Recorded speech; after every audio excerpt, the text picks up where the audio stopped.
सेवा ही मेरी पहचान, शंकर सोनेजा। सेवा ही जिनकी पहचान, वो हैं शंकर सोनेजा। फ्री मालेगांव का काढ़ा, फ्री जोड़ों के दर्द का तेल, फ्री नसों के दर्द से छुटकारा पाने की पीने की दवा। सेवा का लाभ उठाइए, सदैव आपकी सेवा के लिए हाजिर रहते हैं शंकर सोनेजा।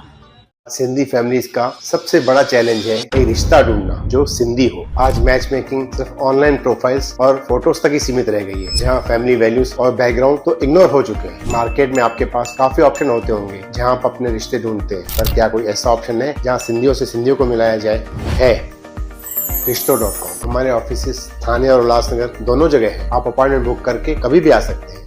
नमस्कार, मैं राजेश दलवानी, आप देख रहे हैं उल्लास लाइन बुलेटिन।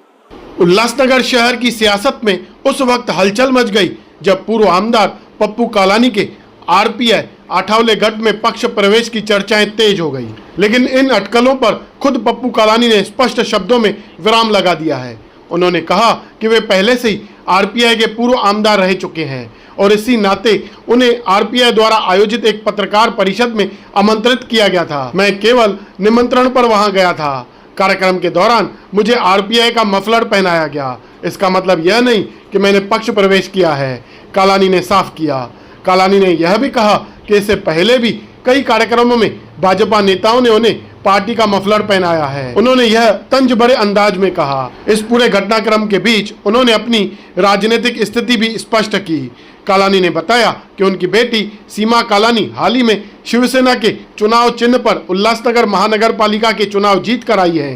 साथ ही टीम ओमी कालानी टीओके का भी शिवसेना के साथ दोस्ती का गठबंधन है और उनके समर्थन शिवसेना के चुनाव चिन्ह पर चुनाव लड़कर विजयी हुए हैं।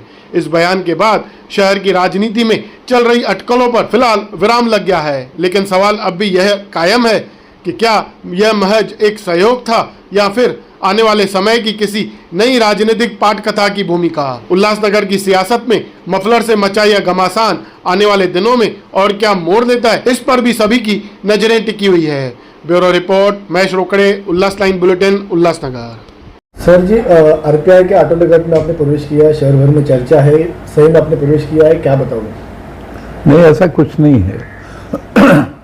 नाना बागुल जी हमारे शहर प्रमुख है आरपीआई के, उन्होंने प्रेस कॉन्फ्रेंस बुलाई थी।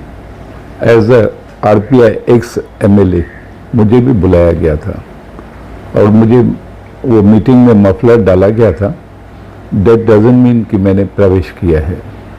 हमारी वैसे भी युति है आरपीआई और शिवसेना की। उल्लासनगर में जो भी कारपोरेशन इलेक्शंस हुई, हमारी युति है, आज भी युति कायम है।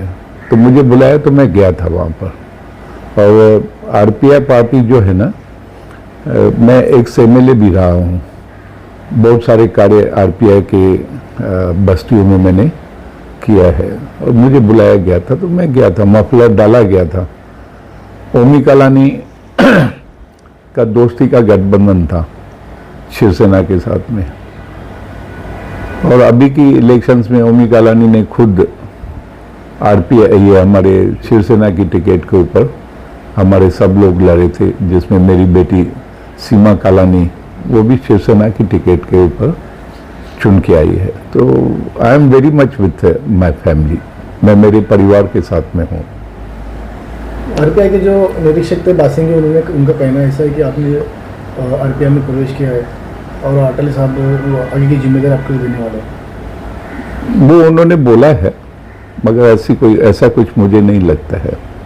मेरे गले में मफलर डाला गया, ऐसे 50 बार प्रदीप रामचंद्रानी बीजेपी वालों ने भी मेरे गले में मफलर डाला हुआ है। मगर मेरा सॉफ्ट कॉर्नर आरपीआई के साथ में ज़रूर है, क्योंकि पास्ट में मैं आरपीआई का एमएलए रहा हूँ। तो कहीं ना कहीं मेरा सॉफ्ट कॉर्नर आरपीआई के साथ में ज़रूर है और आरपीआई शिवसेना के साथ में पूरी तरह से जुड़ी हुई है। नाना बागुल खुद भी शिवसेना की टिकट के ऊपर चुन के आए हैं, भले पैनल की वजह से, मगर आरपीआई और शिवसेना यहाँ पर बाई बाई है। देखिए, पप्पू कालानी जी का उल्लासनगर के गौर गरीबों के नेता है और लोक नेता है और उल्लासनगर में आरपीआई और शिवसेना का गठबंधन कायम है।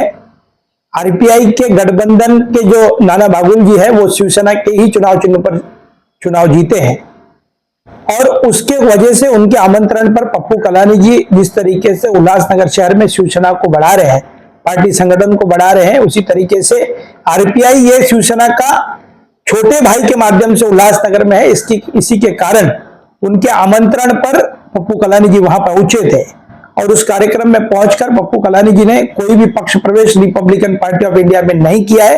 उन्होंने कहा है कि रामदास अठौले जी जो है वो मेरे करीबी मित्र है। राजनीति में मित्रता और होनी चाहिए और रिपब्लिकन पार्टी ऑफ इंडिया के पहले पूर्व आमदार भी पप्पू कलानी जी रह चुके हैं, तो मित्रता जो है वो शायद है कि मित्रता रामदास अठौले जी के साथ में है, पर पक्ष प्रवेश कहां पर भी पप्पू कलानी जी का आरपीआई में नहीं हुआ है। और कहूं तो हमारे जितने भी नगर सेवक है वो शिवसेना के सिंबल पर हम सभी शिवसेना के साथ में है। वो भी कलानी जी, हमारी सीमा कलानी जी शिवसेना की नगर सेविका है, उसी के साथ साथ हमारे सभी नगर सेवक शिवसेना के साथ में डॉक्टर श्रीकांत शिंदे जी के साथ में, एकनाथ शिंदे जी के साथ में है। और पार्टी को बढ़ावा देने के लिए, पार्टी संगठन मजबूत करने के लिए पप्पू कलानी जी आए दिन रोज 6 बजे से लेकर 10 बजे तक खासदार कार्यालय में आम जनता से मिलते हैं और पार्टी वर्किंग को तेज गति देने के लिए, शिवसेना को बढ़ाने के लिए, मजबूती देने के लिए वो काम करते रहते हैं। आरपीआई के कार्यक्रम के दौरान जो पप्पू जी है उनके ऊपर जब उपस्थित थी उस समय उनको आरपीआई का मफलर बनाया गया था। पत्रकारों ने कहा गया कि आरपीआई का पक्ष विरोध है। उन्होंने कहा कि ये तो क्या गले में क्या है। देखिए मैं वापस कह रहा हूं कि उल्लासनगर के अंदर शिवसेना और रिपब्लिकन पार्टी ऑफ इंडिया का गठबंधन है। कारपोरेशन चुनाव के पहले भी गठबंधन था और कारपोरेशन चुनाव के बाद भी गठबंधन कायम है। यदि गठबंधन का छोटा भाई न्योता देता है हमारे नेताओं को, तो नेता वहां पर पहुंचते, इसका मतलब पक्ष प्रवेश नहीं हुआ। आरपीआई भी हमारा छोटा भाई है उल्लासनगर के अंदर, और छोटे बड़े भाई को यदि छोटे भाई ने बुलाया होगा तो उनके घर पर जाना हमारा काम है। पप्पू कलानी जी शिवसेना के साथ में रिपब्लिकन पार्टी ऑफ इंडिया छोटे भाई की भूमिका में वहां पर पप्पू कलानी जी शिवसेना की तरफ से वहां पर पहुंचे थे। उल्लास लाइन बुलेटिन को सब्सक्राइब करें, बेल आइकॉन दबाएं और देखिए उल्लास लाइन बुलेटिन की न्यूज सबसे पहले आपके मोबाइल पर।